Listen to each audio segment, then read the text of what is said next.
मैं और मेरी बहन को दो सिस्टम्स मिले थे।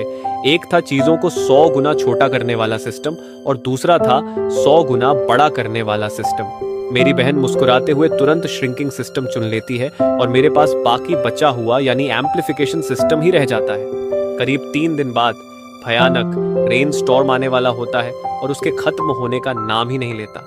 सब लोग अपने अपने घरों में फंस जाते हैं और रिसोर्सेज सबसे बड़ी प्रॉब्लम बन जाते हैं। मैं अपने एम्प्लीफिकेशन सिस्टम पर भरोसा करता हूँ और घर में जो भी थोड़ा बहुत सामान है उसे बड़ा करके काम चलाता हूँ। थोड़े से खाने को बढ़ाकर लंबा चलाता हूँ और इसी तरह किसी तरह अपनी बहन की जान बचा लेता हूँ। लेकिन उसी बहन ने मुझे एक ऊंची इमारत से नीचे धक्का दे दिया। वो कहती है कि अगर तुमने मेरा एम्प्लीफिकेशन सिस्टम नहीं लिया होता तो मैं इस सिस्टम से खाना बड़ा करके शॉ फैन के परिवार को बचा सकती थी। तुम्हें अपनी सेल्फिशनेस की कीमत चुकानी होगी, लेकिन मुझे ये बिल्कुल उम्मीद नहीं थी कि मैं दोबारा जन्म ले लूंगा। और जैसे ही मैंने देखा कि इस बार मेरी बहन मुझसे पहले जाकर एम्प्लीफिकेशन सिस्टम चुन लेती है, मुझे तुरंत समझ आ गया कि वो भी रिबॉर्न है, क्योंकि इस बार उसने सीधे वही सिस्टम चुना जो पहले मेरे पास था। तभी मुझे एहसास हुआ कि अगर उसे अपने बैम्बू हॉर्स शाओ फैन से इतना प्यार है और मेरे जैसे उस इंसान की कोई कीमत नहीं जिसने उसकी जान बचाई थी, तो इस बार उसके जीने मरने से मेरा कोई लेना देना नहीं होगा। मैं अपनी बहन को देखता हूँ जो खुश नहीं दिख रही थी। फिर मैं कैजुअली बोल देता हूँ कि मैं श्रिंकिंग सिस्टम ले लूंगा। वो अपने नए सिस्टम को लेकर बहुत एक्साइटेड हो जाती है और पास रखे एक कप को कैजुअली 100 गुना बड़ा कर देती है। एक छोटा सा कप तुरंत एक बहुत बड़ा कप बन जाता है।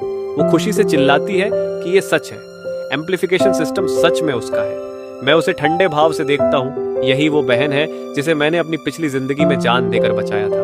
कुछ ही समय बाद रेन स्टॉर्म आ जाता है और सब लोग घरों में फंस जाते हैं। सप्लाईज की कमी शुरू हो जाती है, लेकिन मेरे घर में अभी भी इंस्टेंट नूडल्स और ब्रेड के डिब्बे पड़े हैं।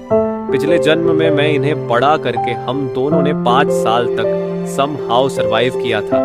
हेवी रेन के दौरान हमारे सामने वाले घर में रहने वाला मेरी बहन का बचपन का दोस्त शाओ फैन रहता था।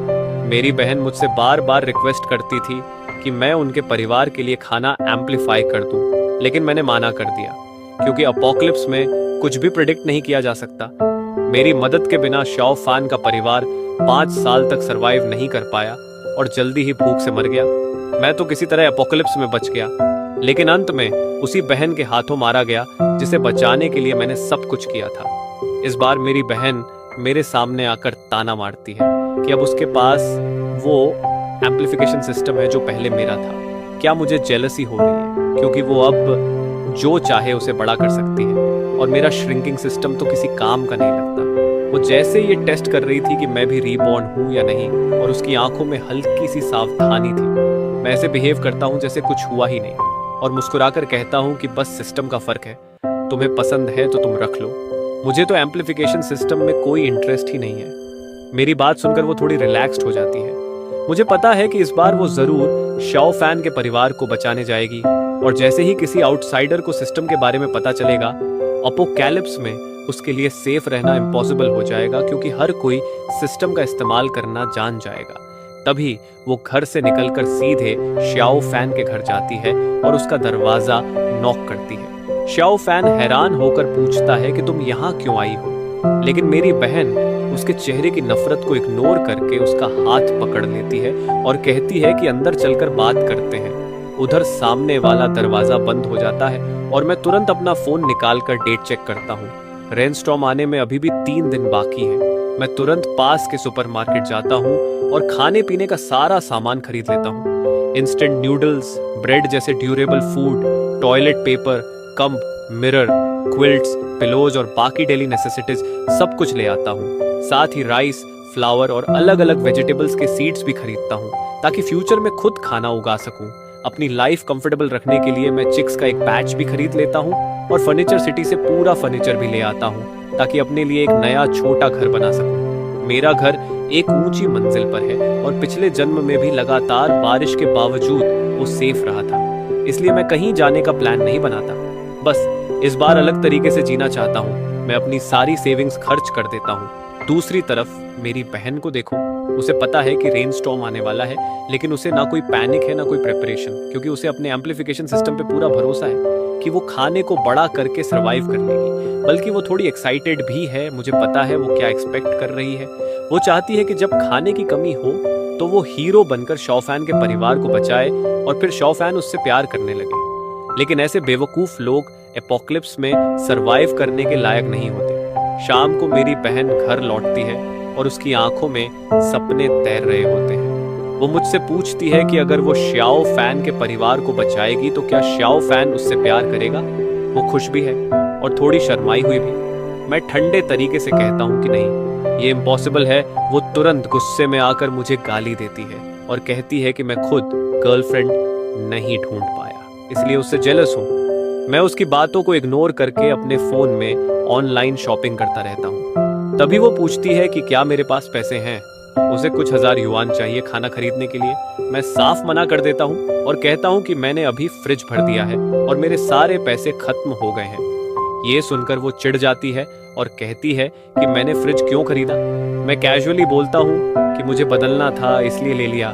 तुम्हें इतनी प्रॉब्लम क्यों हो रही है। वो समझ जाती है कि वो ज्यादा रिएक्ट कर रही है, इसलिए तुरंत नॉर्मल होकर कहती है कि नहीं, बस ऐसे ही पूछ रही थी। फिर कहती है कि उसे याद है मेरे कमरे में कुछ खाना रखा था जो अब नहीं है। वो बता देती है कि उसने वो सब कम्युनिटी के बुजुर्गों को दे दिया क्योंकि उन्हें जरूरत थी, और पूछती है कि मुझे बुरा तो नहीं लगा। वो ऐसे मुस्कुरा रही थी जैसे मुझसे तारीफ की उम्मीद कर रही हो। लेकिन मुझे समझ आ गया कि रीबॉर्न होने के बाद उसने जानबूझकर मेरा आखिरी रेशन भी बांट दिया ताकि मुझे मजबूर करके मरने की स्थिति में डाल दे। अगर मैं इस बार रिबॉर्न नहीं होता और मेरे पास सिस्टम नहीं होता तो इस रेन स्टॉर्म में मेरा बचना इम्पॉसिबल था। उसे ऐसे बेपरवाह देखकर मेरे अंदर उसके लिए नफरत और बढ़ जाती है, जबकि मैंने हमेशा उसके लिए सब कुछ किया था। हमारे पेरेंट्स के मरने के बाद मैंने ही बड़े भाई की तरह उसकी जिम्मेदारी उठाई, उसकी पढ़ाई का खर्च उठाया। उसकी खराब पढ़ाई के बावजूद कभी उसे दोष नहीं दिया। उसके खर्चे हमेशा दूसरों से ज्यादा रहे और ये सब पैसे मैंने मेहनत से कमाए। बाद में जब उसका कॉलेज में एडमिशन नहीं हुआ तो मैं उसे अपने साथ शहर ले आया, क्योंकि तब तक मैं अपनी मेहनत से एक घर खरीद चुका था। लेकिन मुझे ये नहीं पता था कि मेरे घर के पास ही श्याओ फैन रहता है, जो बचपन में मेरी बहन के साथ खेलता था। बाद में उसके परिवार को डेमोलिशन कंपेंसेशन मिला और वो गांव छोड़कर शहर आ गए। जैसे ही मेरी बहन ने बड़े होकर हैंडसम श्याओ फैन को देखा तो उसे तुरंत उससे प्यार हो गया और वो उसके पीछे पड़ गई। बारिश का तूफान जैसे मुझे पूरी तरह इग्नोर कर रहा था और मैंने फिर भी श्याओ फैन के परिवार की मदद करने से साफ इनकार कर दिया। लेकिन मेरी बहन ने मेरी गैर हाजिरी का फायदा उठाया और चुपके से हमारे आधे सप्लाई श्याओ फैन के घर भेज दिए। उस समय मेरे पास कुछ भी करने का कोई तरीका नहीं था, इसलिए मैं सिर्फ दरवाजा कसकर बंद कर सकता था ताकि कोई और अंदर आकर बाकी सामान भी चोरी न कर ले। लेकिन मेरी बहन की नजर में मैं वही इंसान बन गया जिसने उसे मेहनत करके पाला पोसा और फिर भी उसके लिए जरा सी भी काइंडनेस नहीं रखता। ये सोचकर मैं अपनी बहन से पूरी तरह टूट गया और अंदर से बेहद डिसअपॉइंटेड हो गया। तभी मेरी बहन मुस्कुराते हुए मेरे पास आई, मेरा हाथ पकड़ लिया और बोली, अरे भाई, तुम तो सबसे अच्छे हो। मुझे पता था तुम इतनी सी बात पर मुझसे नाराज नहीं होगे। मैंने बिना कुछ बोले उसका हाथ अपने हाथ से हटा दिया और थके हुए अंदाज में कहा, मैं थोड़ा थक गया हूँ, मैं सोने जा रहा हूँ, तुम भी जल्दी सो जाना। इतना कहकर मैं तुरंत मुड़ा और अपने कमरे में चला गया, जहां जाकर मैंने खुद को छिपा लिया और वहीं बैठकर अपने लिए एक सुरक्षित जगह ढूंढने की प्लानिंग शुरू कर दी। मैंने पहले ही विंड पावर का इक्विपमेंट खरीद लिया था ताकि तूफान के दौरान भी मुझे लगातार बिजली मिलती रहे और किसी भी हाल में पावर की कमी न हो।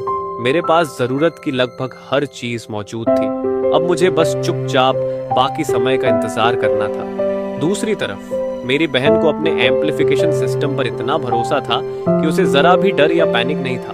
उसने अपने पॉकेट मनी से सिर्फ कुछ 100 युआन का खाना खरीदा और उसे अपने कमरे में चुपके से बंद करके रख दिया, जैसे उसे डर हो कि मैं उसका सामान चुरा लूंगा। लेकिन सच तो ये था कि मैंने तो पहले ही इस घर को छोड़ने का फैसला कर लिया था, क्योंकि चाहे मैं खुद को कितना भी छोटा क्यों ना कर लूं, लोग फिर भी मुझे ढूंढ सकते थे।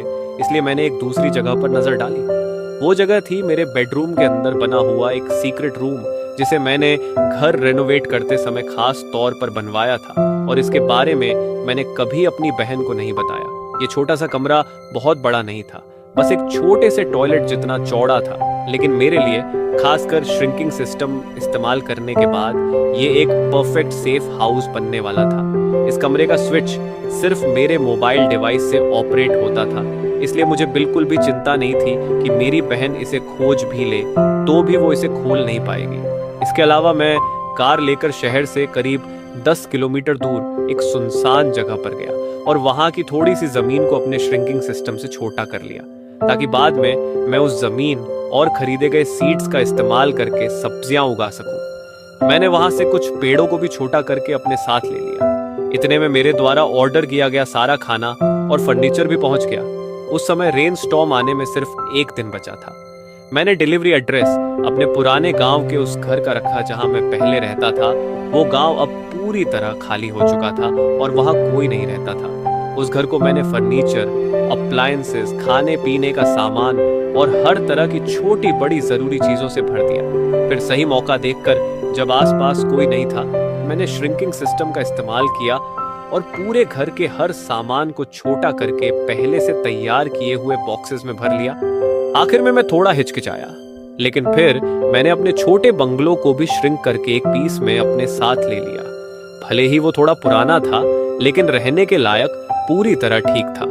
रात के सन्नाटे का फायदा उठाते हुए मैं सारी चीजें लेकर वापस अपने घर पहुंचा और उन्हें अपने सीक्रेट रूम में रख दिया। इन दिनों मेरी बहन बहुत ज्यादा एक्साइटेड थी, क्योंकि उसे लगता था कि उसने सब कुछ परफेक्टली प्रिपेयर कर लिया है। इसलिए उसे इस बात से कोई मतलब नहीं था कि मैं कहाँ जा रहा हूँ या क्या कर रहा हूँ। मैंने सीक्रेट रूम के अंदर पहले ही एयर फिल्ट्रेशन सिस्टम लगा दिया था, ताकि अगर मुझे कई साल तक भी उसमें रहना पड़े तो मुझे ऑक्सीजन की कोई कमी ना हो। वहाँ 5 बोतल मिनरल वाटर भी रखी थी, जिन्हें मैंने बड़ा नहीं किया बल्कि खोलकर एक छोटे जार में डाल दिया, ताकि फ्यूचर में पानी का एक स्टेडी सोर्स बना रहे। कमरे के अंदर इलेक्ट्रिक लाइट्स भी लगा दी गई थी, जिन्हें मैं अपने फोन से कंट्रोल कर सकता था। पूरी रात की मेहनत और केयरफुल अरेंजमेंट के बाद वो सीक्रेट रूम पूरी तरह एक छोटे फार्म में बदल गया था। छोटे छोटे चिक्स हल्की आवाज में चू चू कर रहे थे और घास में अपना सिर डालकर कीड़े पकड़ रहे थे। फार्म के बाहर मेरा छोटा सा घर भी था, जिसमें हर तरह के होम अप्लायंसेस मौजूद थे। अब मैं आखिरकार पूरी तरह संतुष्ट था और मन ही मन शांत होकर बस रेन स्टॉर्म के आने का इंतजार कर रहा था। आखिरी आधे दिन में मेरी बहन फिर से शॉफैन के घर चली गई। शॉफैन का परिवार उसे पसंद नहीं करता था, लेकिन उसे इस बात की बिल्कुल भी परवाह नहीं थी और वो बार बार सीधे श्याओ फैन के कमरे में घुस जाती थी। मैंने कई बार सुना था कि श्याओ फैन की माँ नीचे खड़ी औरतों से उसकी शिकायत कर रही थी। सामने वाले घर की ये लड़की बिल्कुल भी शर्म नहीं करती, इतनी बड़ी हो गई है फिर भी रोज मेरे बेटे के कमरे में घुस जाती है। तभी एक औरत ने मजाक में कहा, लगता है उसे तुम्हारे बेटे पर क्रश है, जल्दी ही तुम्हें बहू मिलने वाली है। इस पर श्याओ फैन की माँ तुरंत ताने मारते हुए बोली, तुम्हें शायद पता नहीं है, वो लड़की कॉलेज तक भी नहीं गई। 20 साल की उम्र में भी उसके पास कोई ढंग की नौकरी नहीं है।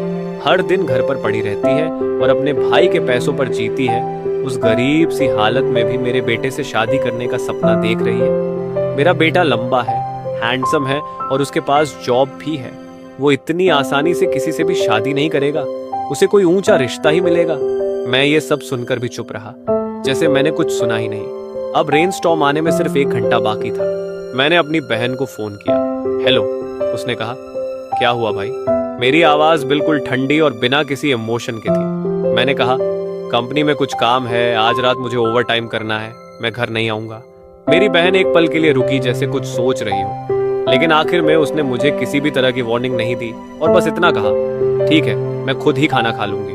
मैंने तुरंत कॉल काट दिया, क्योंकि मुझे पता था कि वो कभी मेरी सेफ्टी के बारे में नहीं सोचेगी। वैसे भी मैंने ये कॉल सिर्फ इसीलिए किया था ताकि उसे लगे कि मैं घर से बाहर हूँ। इसके बाद मैंने अपने फोन से सीक्रेट रूम का स्विच ऑन किया, बेडरूम के अंदर छिपे उस कमरे का दरवाजा खोला, अंदर गया और दरवाजा बंद कर लिया। फिर मैंने एक बार फिर अपने श्रिंकिंग सिस्टम का इस्तेमाल किया, लेकिन इस बार मैंने किसी सामान पर नहीं बल्कि खुद पर इसका इस्तेमाल किया। कुछ ही पलों में सब कुछ घूमने लगा और दुनिया जैसे बदल गई। मैं पूरी तरह छोटा हो चुका था और जो छोटा सा कमरा पहले था वो अब मुझे बहुत विशाल लग रहा था। मैंने खुद को छोटा करने का इतना बड़ा रिस्क इसलिए लिया क्योंकि अपने पिछले जीवन में मैंने एक अहम बात नोटिस की थी कि रेन स्टॉर्म खत्म होने के बाद एम्प्लीफिकेशन सिस्टम से बड़ा किया गया। हर सामान अपने आप फिर से अपने ओरिजिनल साइज में लौट आया था। इसलिए मैंने अंदाजा लगाया कि श्रिंकिंग सिस्टम के साथ भी यही होगा, और जैसे ही रेन स्टॉर्म खत्म होगा सिस्टम फेल हो जाएगा और सारी चीजें वापस अपने ओरिजिनल साइज में लौट जाएंगी। अपने सामने फैली हुई हरी जमीन, पेड़, चिक्स और छोटा सा घर देखकर मेरा दिल पूरी तरह भर गया। अब मुझे रेन स्टॉर्म से कोई डर नहीं था। इसके अलावा जब मेरी बहन घर पर नहीं थी तब मैंने घर के अंदर और बाहर, यहाँ तक कि दरवाजे के बाहर हॉलवे में भी इनविजिबल कैमरास लगा दिए थे ताकि मैं अपने फोन से हर मूवमेंट पर नजर रख सकूं और जरूरत पड़ने पर तुरंत एक्शन ले सकूं। मैंने तो शॉफैन के घर के बाहर भी कैमरा लगा दिया था। उस मॉनिटरिंग सिस्टम की क्वालिटी इतनी अच्छी थी कि ना सिर्फ वीडियो बिल्कुल क्लियर था बल्कि हल्की से हल्की आवाज भी साफ सुनाई देती थी। इसके बाद मैंने अपना फोन अपनी पैंट की जेब में रखा, एक छोटी कुदाल उठाई और खेत में जाकर पूरी मेहनत के साथ जमीन जोतना शुरू कर दिया। जब जमीन अच्छी तरह तैयार हो गई तो मैंने उसमें सीड्स बो दिए, थोड़ा फर्टिलाइजर डाला और हल्का सा पानी भी दिया। तभी कई सारे छोटे चिक्स मेरे पैरों के पास आकर चोंच मारने लगे। मैंने हाथ हिलाकर उन्हें दूर भगाया और फिर एक पूरा बैग चिक फीड का खोलकर उन्हें खाना खिलाने लगा। मैंने अपने फोन से देखा कि अब बारिश का तूफान शुरू हो चुका है, लेकिन अभी तक किसी को यह एहसास नहीं था कि यह बारिश रुकने वाली नहीं है। काफी लोग सोशल मीडिया पर शिकायत कर रहे थे कि बारिश बहुत ज्यादा तेज है। कुछ लोग बार बार लिख रहे थे कि इतनी बारिश में काम करना मुश्किल हो गया है और सब कुछ ठप्प हो गया है। इस समय मैं पूरी तरह आइसोलेटेड था और बाहर की दुनिया से मेरा कनेक्शन सिर्फ मेरा फोन और मेरा कंप्यूटर टैबलेट ही थे। कई दिन यूं ही गुजर गए, लेकिन रेन स्टॉर्म जरा भी नहीं रुका और उसने शहर के ट्रांसपोर्टेशन सिस्टम को पूरी तरह प्रभावित कर दिया। हर जगह आना जाना मुश्किल हो गया। मेरी इस तरह गायब हो जाने पर मेरी बहन को कोई हैरानी नहीं हुई। शायद उसे लगा कि मैं इस बाढ़ में मर चुका हूँ। इन दिनों मैं अपने छोटे से फार्म पर खेती कर रहा था, सब्जियां उगा रहा था और चिकन्स को खिला रहा था। मुझे बस एक ही परेशानी होती थी कि छोटे चिक्स बार बार मेरे लगाए हुए हरे भरे पौधों को चोंच मारकर खराब कर देते थे। जब मेरे पास करने को कुछ खास नहीं होता तो मैं मॉनिटरिंग चालू कर देता। तभी मुझे पता चला कि मेरी बहन श्याओ फैन को मेरे घर लेकर आई है। दोनों मेरे लिविंग रूम में बैठे हुए थे और मेरी बहन के चेहरे पर एक घमंडी सी मुस्कान थी। वो बोली, ब्रोदर श्याओ, क्या तुम्हारे घर में अभी भी खाना बचा है? श्याओ फैन के चेहरे पर हल्की सी झुंझलाहट थी। उसने कहा, ज्यादा नहीं है, अगर पहले पता होता तो मैं और सामान जमा कर लेता। अब तो नीचे के फ्लोर के घरों में पानी भर चुका है, मैं बाहर भी नहीं जा सकता। फिर उसने मेरी बहन की तरफ देखा और कहा, वान वान, तुम्हारे घर में अभी खाना है ना, थोड़ा मुझे भी दे दो। मेरे घर में मेरे पेरेंट्स और सिस्टर भी हैं। इतना थोड़ा खाना हमारे पूरे परिवार के लिए काफी नहीं है। मेरी बहन ने शर्माते हुए उसके सीने पर हाथ रखा और धीरे धीरे उंगलियों से सर्कल बनाते हुए फ्लर्ट करने लगी। फिर उसने एम्प्लीफिकेशन सिस्टम का इस्तेमाल किया और टेबल पर रखे एक एप्पल को बड़ा कर दिया। वो एप्पल तुरंत ही बहुत बड़ा हो गया और टेबल पर भारी होकर टिक गया। श्याओ फैन का चेहरा पहले तो शौक से भर गया, लेकिन अगले ही पल वो बहुत खुश हो गया। उसने तुरंत मेरी बहन के कंधे पकड़ लिए और बोला, वान वान, मैं बहुत खुश हूं कि तुम हो। तुम हमारे घर के खाने को बड़ा कर सकती हो। मेरी बहन ने शर्माते हुए सिर हिलाया और बोली, हाँ ब्रदर श्याओ, लेकिन मेरी एक छोटी सी रिक्वेस्ट है। श्याओ फैन ने बिना सोचे समझे तुरंत हामी भर दी। तुम जानती हो कि मैं तुम्हें पसंद करता हूँ। मेरी बहन ने शर्माते हुए अपनी आंखें ढंक लीं और बोली, ब्रदर श्याओ, जब मैं तुम्हारे परिवार को बचा सकती हूँ तो क्या तुम भी मुझे पसंद कर सकते हो? उसे बिल्कुल भी अंदाजा नहीं था कि श्याओ फैन के चेहरे पर उस समय कितनी कॉम्प्लेक्स फीलिंग्स थीं और हल्की सी नफरत भी झलक रही थी। लेकिन श्याओ फैन ने तुरंत अपना एक्सप्रेशन बदल लिया और प्यार जताने वाले अंदाज में मेरी बहन का हाथ पकड़कर बोला, तुम कैसी बेवकूफी की बातें कर रही हो? क्या हम पहले से साथ नहीं हैं? तुम जानती हो ना, बचपन से हम साथ बड़े हुए हैं। अब तो मैं भी तुम्हें पसंद करता हूँ और रेनस्टॉर्म खत्म होने के बाद मैं तुमसे शादी करूंगा। ये सुनकर मेरी बहन खुशी से पागल हो गई और उसने श्याओ फैन के गले लगकर उसे कसकर पकड़ लिया। बहुत अच्छा, मुझे पता था ब्रदर श्याओ, तुम भी मुझे पसंद करते हो। मेरे भाई तो कह रहे थे कि तुम मुझे पसंद नहीं करोगे, वो बस मुझसे जेलस हैं। श्याओ फैन ने कैजुअली पूछा, वैसे तुम्हारा भाई कहाँ है? मेरी बहन ने बिना परवाह किए जवाब दिया, वो कह रहा था ओवर टाइम करने जा रहा है। इतनी तेज बारिश में बाहर गया है, इतने दिन हो गए हैं, शायद वो डूब चुका होगा।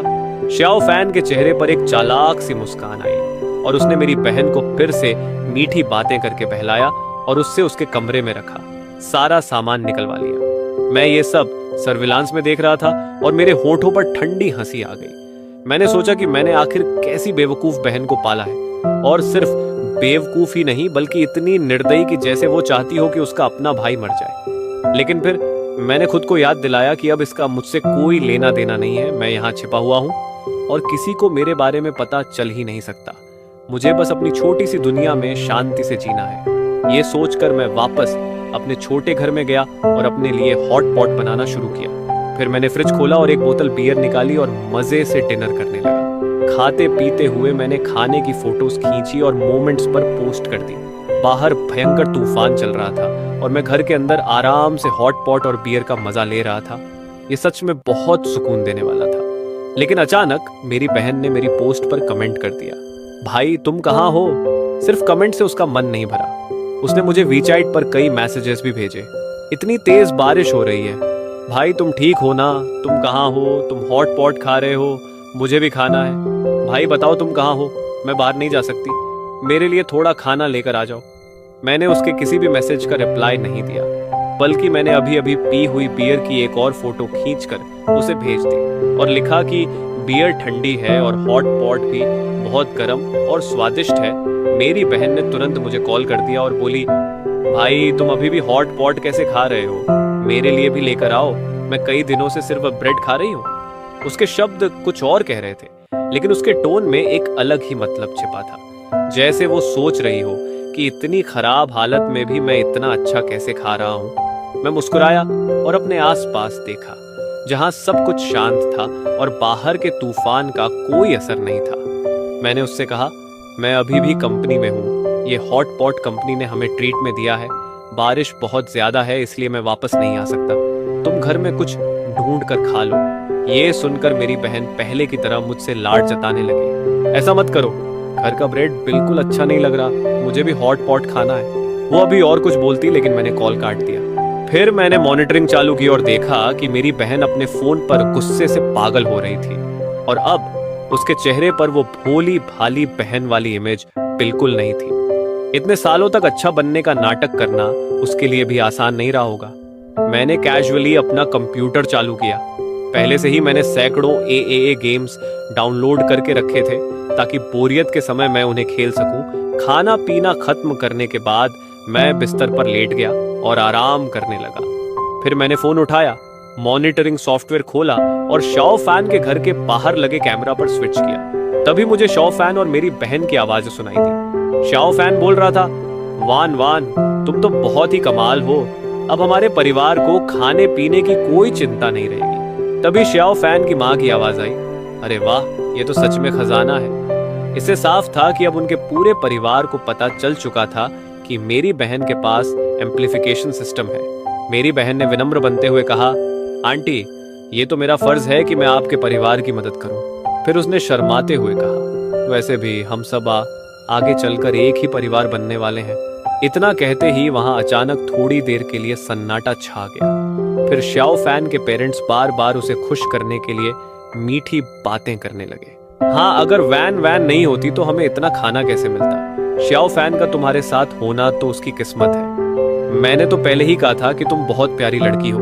मेरी बहन उनकी बातों में पूरी तरह बहक गई और उसे समझ ही नहीं आया कि वो क्या कर रही है। मैं ये सब सुनकर बस ठंडी हंसी हंसा और फिर मॉनिटरिंग बंद कर दी। शाओ फैन का परिवार कैसा है ये मैं बहुत अच्छी तरह जानता हूँ। जब उनके परिवार को डेमोलिशन का पैसा मिला था तभी से उन्होंने गांव में अपना रौब जमाना शुरू कर दिया था। लोगों को हमेशा नीची नजर से देखते थे। पुराने रिश्तेदार और जान पहचान वाले जिन्हें पहले वो बराबरी से मिलते थे, अब उन्हें खुद ही डांट कर दूर भगा देते थे। उन्हें हमेशा लगता था कि लोग सिर्फ उनके पास इसलिए आ रहे हैं क्योंकि उनके पास पैसा है। गांव के बहुत से लोग कहते थे कि यह परिवार बहुत घमंडी हो गया है। यहाँ तक कि एक बार जब गांव का मुखिया उनके घर के पास से गुजर रहा था और पानी मांगने गया तो उन्होंने उसे भी ठीक से पानी नहीं दिया। ऐसे लोग मेरी बहन के साथ दिल से अच्छा व्यवहार करेंगे, ये सोचना भी बेकार था। और वो शाओ फैन बचपन से ही मैंने देखा था कि वो बहुत एरोगेंट है। सामने और पीछे दोनों तरह से वो मेरी बहन के बारे में बुरी बातें करता था। दिल से वो कभी मेरी बहन को सम्मान नहीं देता था। लेकिन अब मैं इन सब में दखल नहीं दे सकता था, क्योंकि मैं खुद अभी 100 गुना छोटा होकर अपने छोटे से संसार में रह रहा था। ज्यादा समय नहीं बीता था कि मेरी बहन का फोन आ गया। उसने खुशी से कहा, भाई तुम्हारे लिए एक अच्छी खबर है, मैं अब श्याओ फैन के साथ हूँ। मैं उस समय चिक्स को खाना खिला रहा था। मैंने कैजुअली कहा, तो मुझे क्यों फोन कर रही हो? छोटे चिक्स अब थोड़े बड़े हो गए थे, लेकिन फिर भी आपस में लड़ते झगड़ते रहते थे और खाना छीनने की कोशिश करते थे। मेरी बहन ने ध्यान से सुनते हुए पूछा, भाई उधर मुर्गियों की आवाज क्यों आ रही है? मैंने कहा, हाँ मैं चिक्सन्स को खाना खिला रहा हूँ। ये सुनकर वो तुरंत चिढ़ गई और बोली, इतनी तेज बारिश में तुम कहाँ जाकर मुर्गियां पाल रहे हो? मैंने उसके सवाल का सीधा जवाब नहीं दिया, बल्कि कहा कि मैंने जो सब्जियां पहले बोई थी वो अब उगने लगी हैं। बैंगन भी मिट्टी से बाहर आ गए हैं। मुझे बीच बीच में बाहर जाकर घास निकालनी पड़ती है और पानी देना पड़ता है। पहले खरीदा हुआ मांस मैंने फ्रिज के फ्रीजर में रखा है, जो मुझे लंबे समय तक खाने के लिए काफी है।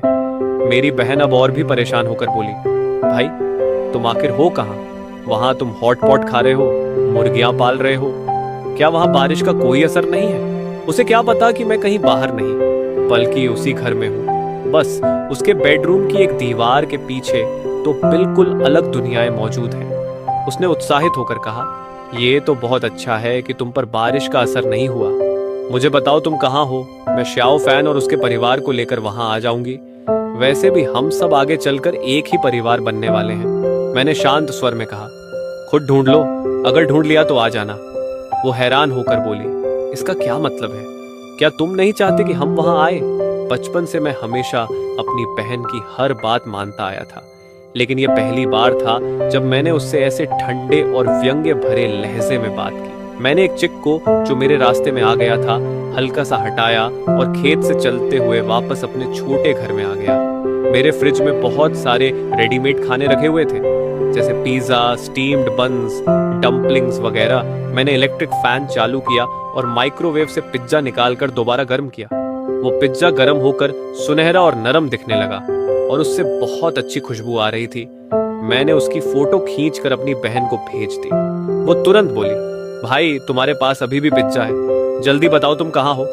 उसकी आवाज में घबराहट साफ सुनाई दे रही थी। वो बोली, तुम कितने सेल्फिश हो, मैं यहाँ सूखी ब्रेड खा रही हूँ और तुम वहां पिज्जा खा रहे हो। मैं मजे से पिज्जा खाते हुए बोला, वाह ये पिज्जा कितना स्वादिष्ट है, ऊपर की चीज अभी भी खिंच रही है। मेरी बहन ने तुरंत कहा, भाई चाहे तुम्हारे पास कितना भी खाना हो, वो लिमिटेड ही होगा। तुम्हारा श्रिंकिंग सिस्टम किस काम का है? मेरा एम्प्लीफिकेशन सिस्टम तुम्हारे खाने को बड़ा कर सकता है। कई साल तक खाना खत्म नहीं होगा। जल्दी बताओ तुम कहाँ हो, मैं अभी तुम्हारे पास आ रही हूँ। उसकी आवाज में बेचैनी साफ थी, लेकिन मैं समझ गया था कि उसे मेरी चिंता नहीं बल्कि मेरा खाना चाहिए। मैंने फिर वही जवाब दिया, अगर ढूंढ सकती हो तो ढूंढ लो, और फिर फोन काट दिया। मॉनिटरिंग में मैंने देखा कि मेरी बहन गुस्से से पागल होकर मेरे कमरे में चीजें तोड़ रही थी।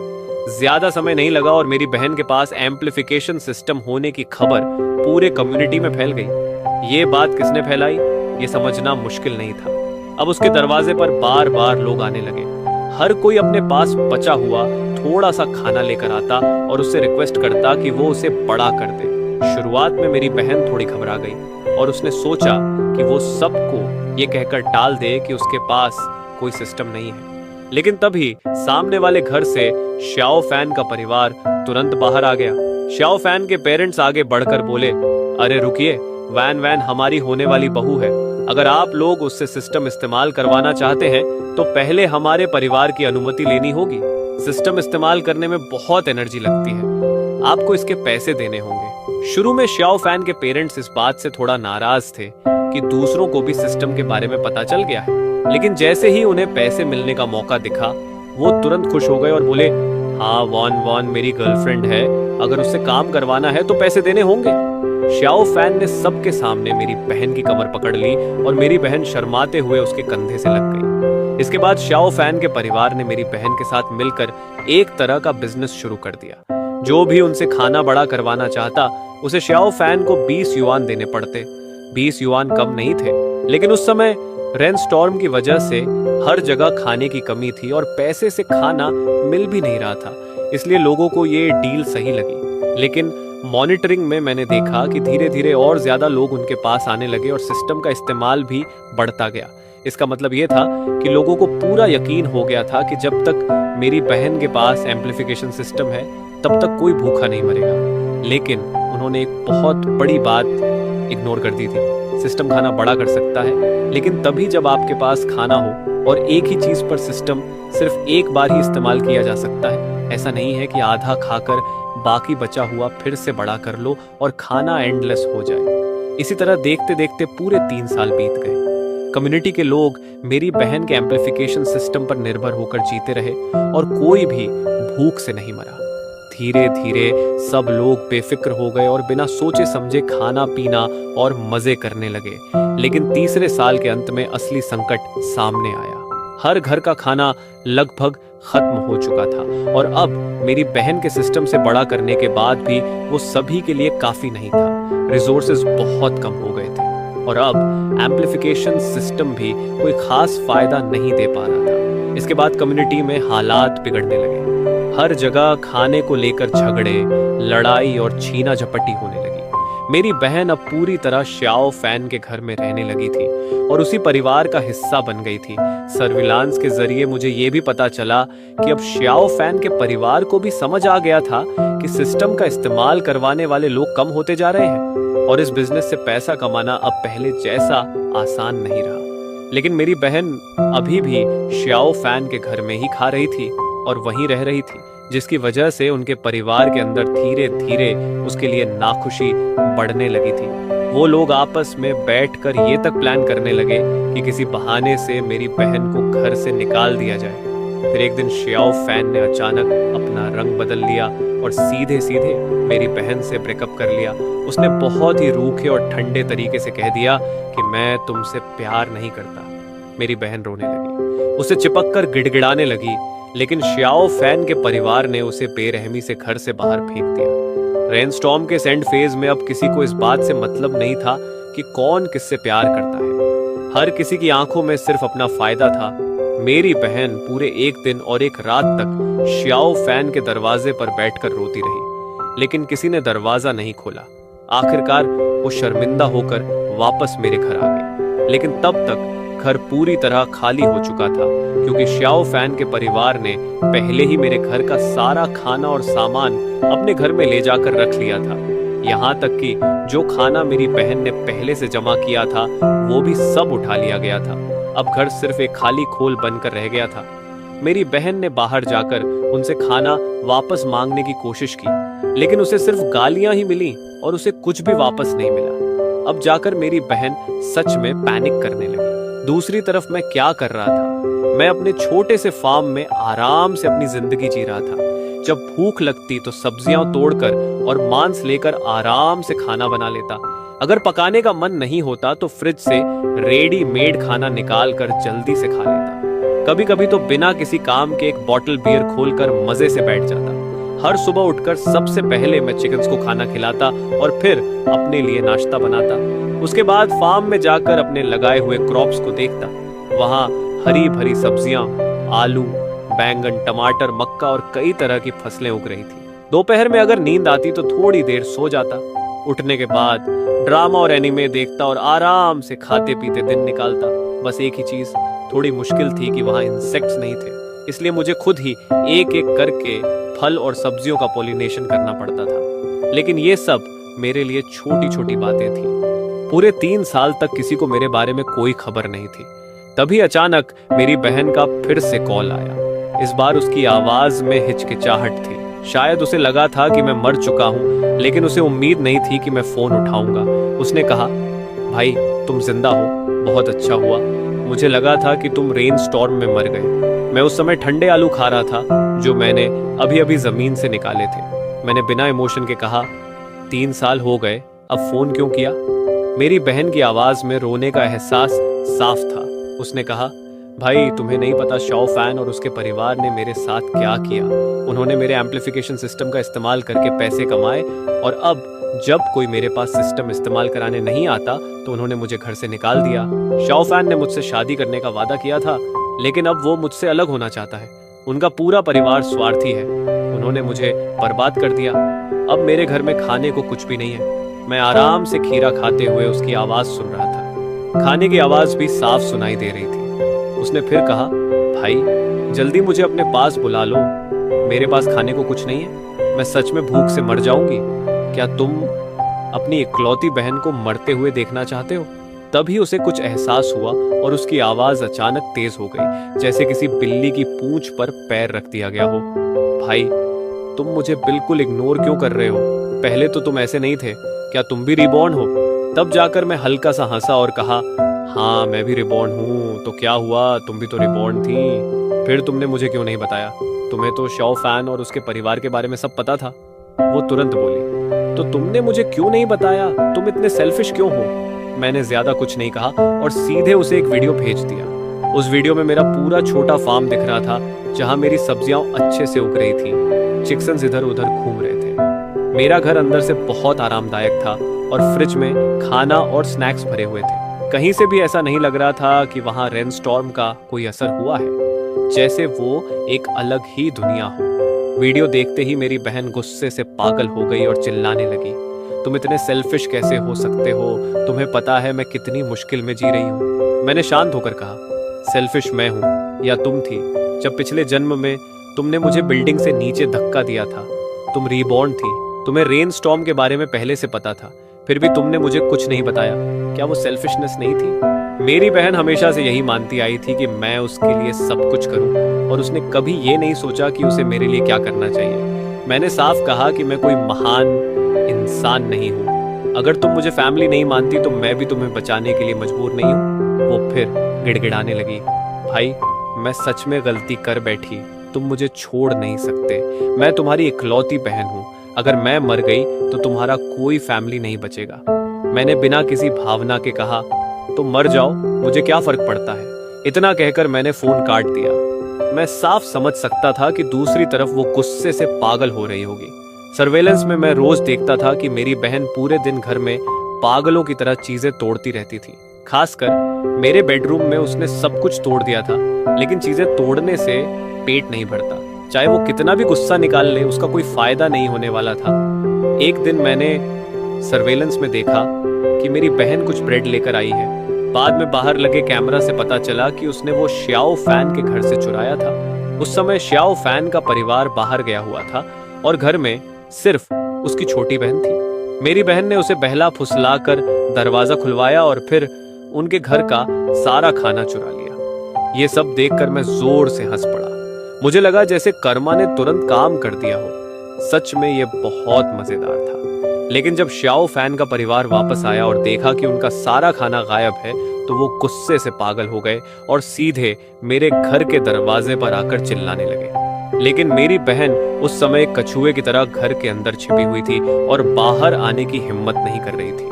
मेरा दरवाजा बहुत मजबूत था, क्योंकि मैंने घर बनवाते समय खास तौर पर मजबूत दरवाजा लगवाया था। इसलिए चाहे वो लोग 3 दिन और 3 रात तक बाहर खड़े होकर चिल्लाते और दरवाजा पीटते रहे, अंदर मेरी बहन को कोई खतरा नहीं हुआ। लेकिन मुझे बिल्कुल उम्मीद नहीं थी कि श्याओ फैन इतना चालाक निकलेगा।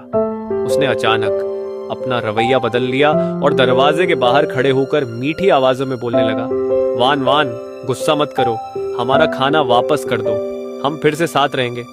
मैंने पहले जो कहा था वो गुस्से में कहा था। असल में मैं अब भी तुमसे प्यार करता हूँ। तुमने तो मुझसे शादी करने का वादा किया था, क्या तुम भूल गई? श्याओ फैन दरवाजे के बाहर खड़े होकर लगातार मीठी मीठी बातें करता रहा। मेरी बहन पहले थोड़ा हिचकिचाई, लेकिन पूरे 2 दिन तक श्याओ फैन उससे माफी मांगता रहा और उसे भरोसा दिलाता रहा कि वो अब ऐसा नहीं करेगा।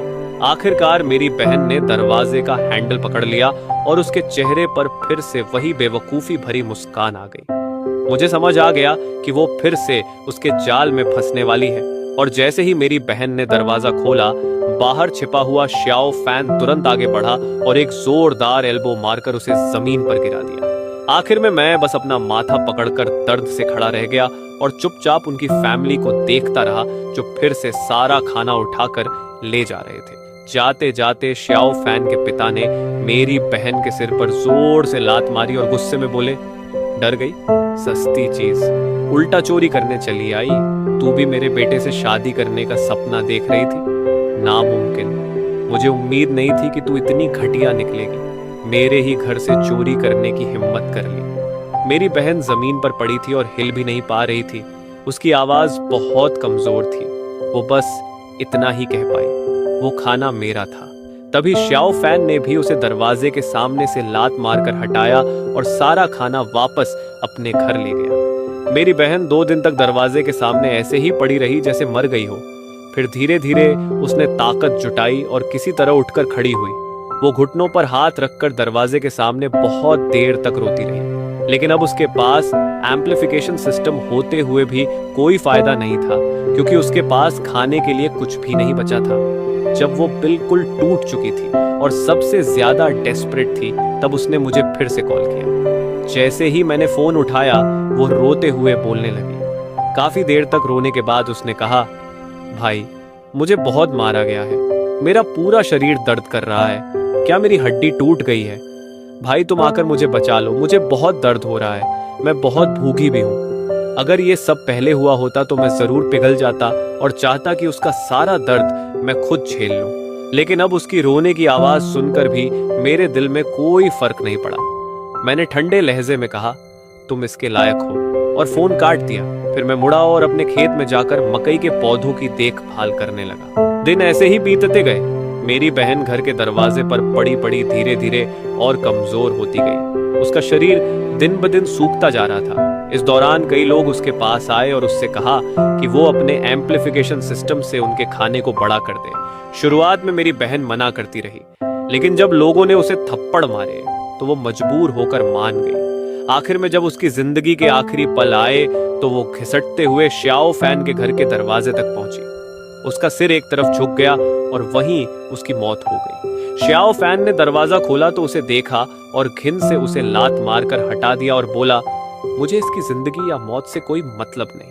इसके बाद और 2 साल बीत गए। लगातार बारिश से नीचे के कई फ्लोर्स पानी में डूब चुके थे, लेकिन जैसा मैंने पिछले जन्म में देखा था, हमारा फ्लोर सुरक्षित था और यहाँ पानी नहीं पहुंचा। रेनस्टॉर्म खत्म होने से कुछ महीने पहले श्याओ फैन का पूरा परिवार पूरी तरह खत्म हो गया, क्योंकि कम्युनिटी में उनकी रेपुटेशन पहले से ही खराब थी और उन्होंने मेरी बहन के सिस्टम का इस्तेमाल करके जो पैसा कमाया था, उसे लोग उनसे पहले ही नाराज थे।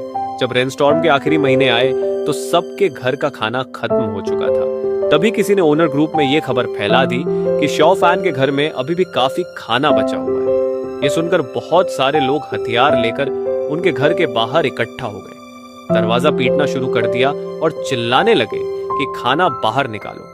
लेकिन श्याओ फैन और उसका परिवार खाना देने को तैयार नहीं था, बल्कि उल्टा बाहर खड़े लोगों को गालियां देने लगा।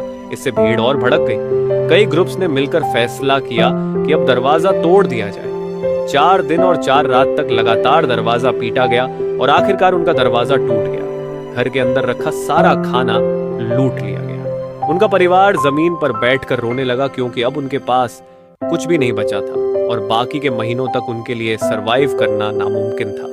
पूरी कम्युनिटी में अफरा तफरी मच गई। हर जगह लाशें पड़ी थी, लोगों की चीखें और रोने की आवाजें गूंज रही थी। और दूसरी तरफ मैं अपने छोटे से फार्म में आराम से खा पी रहा था, यहाँ तक कि मेरा वजन भी करीब 5 किलो बढ़ गया था। मैं आखिर तक आराम से टिका रहा। फिर एक दिन मेरे फोन पर खबर आई कि रेनस्टॉर्म खत्म हो गया है। सूरज आखिरकार बादलों को चीर कर बाहर निकल आया और उसकी सुनहरी रोशनी जमीन पर फैल गई, जैसे दुनिया में फिर से जान आ गई हो। उस समय मैं खेत में मकई के पौधों को ढीला कर रहा था। तभी मुझे अपने शरीर में एक अजीब सा बदलाव महसूस हुआ। जो शरीर अब तक छोटा था, वो अचानक बड़ा होने लगा और मैं अपने नॉर्मल साइज में वापस आ गया। मेरे पैरों के नीचे जो फार्म और घर था, वो अब बहुत छोटा लग रहा था। मैंने अपने फोन से सीक्रेट रूम खोला और बाहर आया तो देखा कि घर बिखरा हुआ था। अजीब बात यह थी कि सिर्फ मैं ही अपने ओरिजिनल साइज में वापस आया था, बाकी सब चीजें अभी भी छोटी ही थी। इसका मतलब श्रिंकिंग सिस्टम में कुछ अलग ही खासियत थी। मैं फ्लोर टू सीलिंग विंडो के पास खड़ा होकर उन लोगों को देख रहा था जो इस डिजास्टर से बच गए थे और घरों से बाहर निकलकर आसमान की तरफ चिल्ला रहे थे कि वो बच गए। मैं भी अपने घर का दरवाजा खोलकर बाहर निकला। कॉरिडोर में सड़ांध की बदबू भरी हुई थी। मैं भौहें सिकोड़ते हुए नीचे उतरा और जो नजारा मैंने देखा वो मेरी कल्पना से भी ज्यादा भयानक था। हर तरफ भूख से मरी हुई लाशें पड़ी थीं और हवा में मौत की बदबू फैली हुई थी। मैंने गहरी सांस ली और सूरज की तरफ कदम बढ़ाए, क्योंकि एक नई दुनिया शुरू हो रही थी। तभी अचानक मेरा फोन वाइब्रेशन करने लगा। स्क्रीन पर नोटिफिकेशन आया, बधाई हो, आपने पोस्ट अपोकलिप्टिक सर्वाइवल मिशन पूरा कर लिया है, सिस्टम अपग्रेड हो गया है। फिर एक और मैसेज आया कि मेरे शरीर की हालत अच्छी पाई गई है और नए फीचर्स अनलॉक हुए हैं, श्रिंकिंग सिस्टम वर्जन 2। मैंने सोचा इसमें नया क्या है। उसमें लिखा था कि अब मैं चीज़ों को परमानेंटली छोटा कर सकता हूँ और नॉन लिविंग चीज़ों को हमेशा के लिए श्रिंक किया जा सकता है। मैं ये पढ़कर हैरान रह गया कि सिस्टम अपग्रेड हो गया है। मैं अभी ये सब समझ ही रहा था कि तभी फोन पर एक और न्यूज़ नोटिफिकेशन आया, जिसमें बताया गया कि दुनिया के कई हिस्सों में असामान्य रूप से हाई टेम्परेचर दर्ज किया गया है और एक्सपर्ट्स का अनुमान है कि 3 महीने के अंदर एक भयानक कोल्ड वेव पूरी दुनिया को घेर लेगी। ये खबर देखकर मेरे होठों पर धीरे धीरे एक मुस्कान आ गई। रेन स्टॉर्म का अंत अभी हुआ ही था और अब ठंड का अपोकलिप्स आने वाला था, लेकिन इस बार मेरे पास अपग्रेडेड सिस्टम था। मैंने सिर उठाकर उस तेज चमकते सूरज की तरफ देखा और मेरी आंखों में एक तेज चमक आई। इस बार मैं देखना चाहता था कि कौन मुझे फिर से नुकसान पहुंचाने की हिम्मत